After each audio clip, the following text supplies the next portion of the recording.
जिस दिन आप अपना रिश्ता बना लीजिएगा, पैसा क्या, धन दौलत क्या, वो आदमी जब आप रिश्ता आपका उससे बन जाएगा तो उससे आप जो मांगिएगा, उससे आप जान भी मांगिएगा तो आपको दे देगा। शर्त यही है कि आपको रिश्ता बनाना होगा, दूसरा कोई विकल्प नहीं है। तो आप चाहते हैं चढ़ाइए, कोई दिक्कत नहीं है, मगर आपको इस बात को ख्याल में लाना चाहिए कि जो गरीब गुरु भाई है, जो गरीब आदमी है, वो कहाँ से मांगे को अपना गुरु बनाएगा? तो जो देखेगा वही ना सीखेगा। इसलिए इन सभी चीजों को नहीं करना चाहिए। जब आप अमूमन लोगों के बीच होते हैं, घर पे चढ़ाते ही हैं, घर पे पूजा करते ही हैं, करिए, कोई दिक्कत नहीं है। साहब बड़ी सुंदर एक बात कहते हैं, समझाते हैं साहब की पूजा का अर्थ क्या है। पूजा का अर्थ है कि सुनते नहीं है, पहले हमारा सुना करते थे कि राज्याभिषेक होगा, यानी राजा का अभिषेक होगा, उस राजा की पूजा की जाएगी, उस राजा की वंदना की जाएगी, उस राजा की बड़ाई की जाएगी आज उसके मुंह पर। ठीक वैसे ही ये पूजा है, ये रुद्राभिषेक सुनते हैं ना हमारा, क्या है? तो उस रुद्र का, रुद्र मतलब शिव, उसका अभिषेक होगा, उसकी पूजा होगी, उसके सम्मान में आज कुछ बोला जाएगा, आज उसी के सामने में। जरा सोचिए, आप अपने ऊपर लेके देखिए, एक आदमी है जो आपकी पूजा आपके सामने कर रहा है, यानी आपकी बड़ाई आपके सामने कर रहा है। एक आदमी है जो आपकी बड़ाई लोगों के बीच में जाके कर रहा है कि रमेश जी इतना बढ़िया आदमी है, इतने दयालु आदमी है कि वैसा आदमी हम नहीं देखे। कौन आदमी दोनों में से आपको बढ़िया लगेगा? जो आपके जन को उस गुरु से जोड़ देना है, उस देश में जो चीज अच्छी मददगार साबित हो उसको करिए, जो नहीं साबित हो मददगार उसको छोड़ दीजिए, सब बुद्धि चलेगा। एक भाई पूछते हैं कि शिव गुरु महोत्सव का विरोध करने वाले संयोजक महादेव के खिलाफ हो सकते हैं क्या? नहीं हो सकते, एकदम हो सकते, बिल्कुल हो सकते हैं, नहीं हो सकते। आप अपना रिश्ता बनाइए, महादेव से रिश्ता बनाइए, आपको महोत्सव से क्या मतलब है? मगर हाँ, मंशा आपको, आपकी मंशा क्या है? आपकी मंशा अगर विरोध है कि महादेव का जो ये महोत्सव है इसका विरोध कर दे रहा है, तब सब पूरे जिंदगी भर महादेव को सेवा नहीं करना पड़ेगा। क्योंकि महादेव के महोत्सव में विरोध आप करेंगे, महादेव के महोत्सव का विरोध कोई क्या करेगा?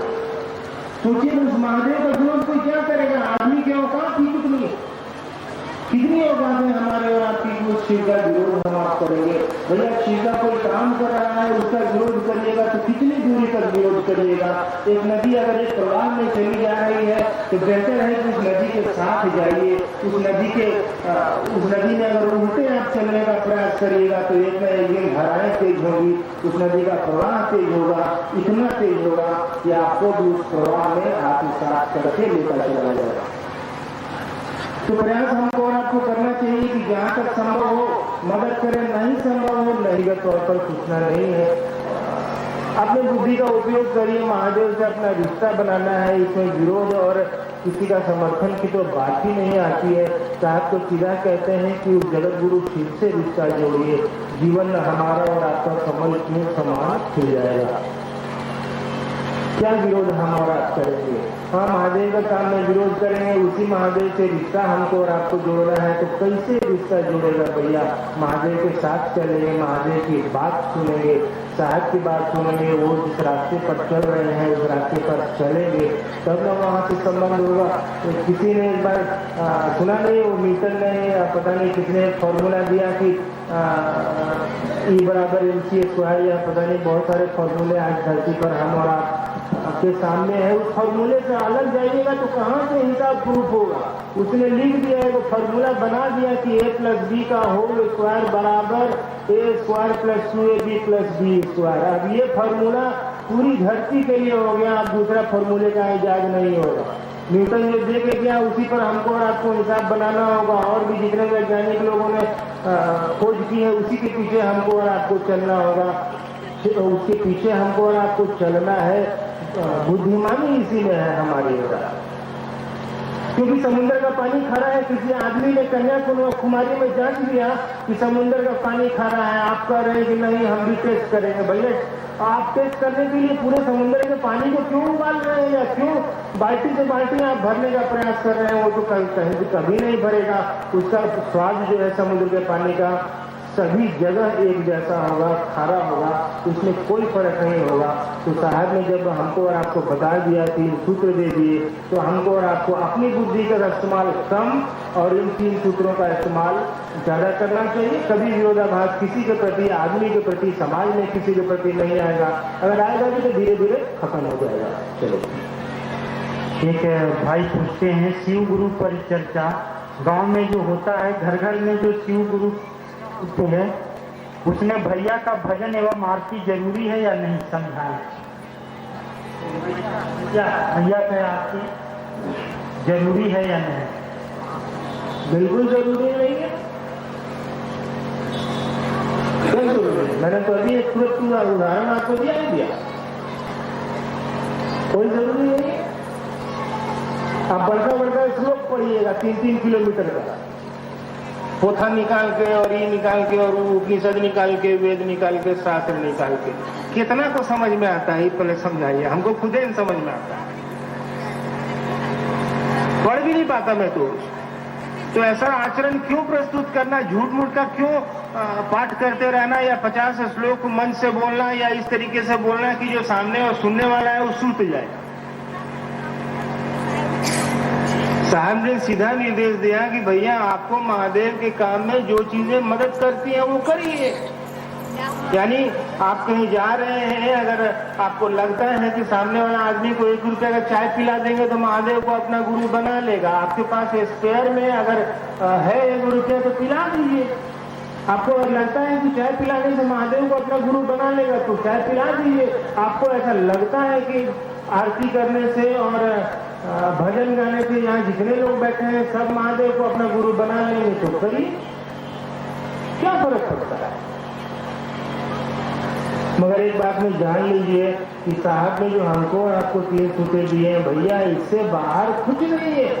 सभी चीजों का उपाय है ये, सारी चीजें सामायिक है इसमें, इससे बाहर कुछ नहीं है। मैंने तो कहा कि अगर कुछ होता तो साहब इसमें लिखते कि नहीं लिखते, बिल्कुल लिखते, मगर ऐसा तो कुछ है नहीं। और लिखे चाहे न लिखे, वो सभी चीजें हमको और आपको मदद नहीं कर रही है। करोड़ों नमस्कार करने वाले को हम और आप जानते हैं पगला गए, काशी पागल खाना में भर्ती।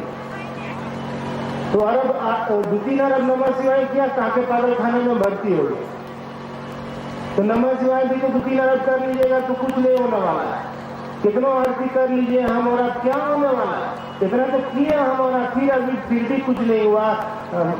नमन है, प्रणाम है वैसे महामानव को जिन्होंने एक छोटा सा सूत्र हमको और आपको दिया और हमारे और आपको जीवन को प्रकाशित कर दिया, हमारे और आपके जीवन को उस जगत गुरु शिव से जोड़ दिया। तो इतने आसान से सूत्र है, आपको जो समझ में आता है करिए। घर में तो पूजा आप करते ही करते हैं, मगर बाहर भी आप अगर दिखाइएगा या पूजा करिएगा तो लोग पूजा से तो हम और आप जुड़े ही रहे हैं इतने वर्षों से, तब तो ये हाल है।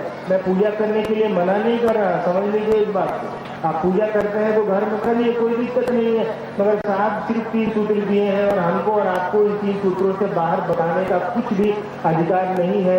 अगर हम और आप बताते भी हैं तो ये हमारी और आपकी व्यक्तिगत जिम्मेवारी है कि वो आदमी अगर कुछ पूछे तो उसको उत्तर दें, क्योंकि साहब ने सिर्फ 3 सूत्र कहा है, हमको और आपको भी सिर्फ 3 सूत्र कोरेक्ट करने की या 3 सूत्र बताने का प्रयास करना चाहिए। चलिए,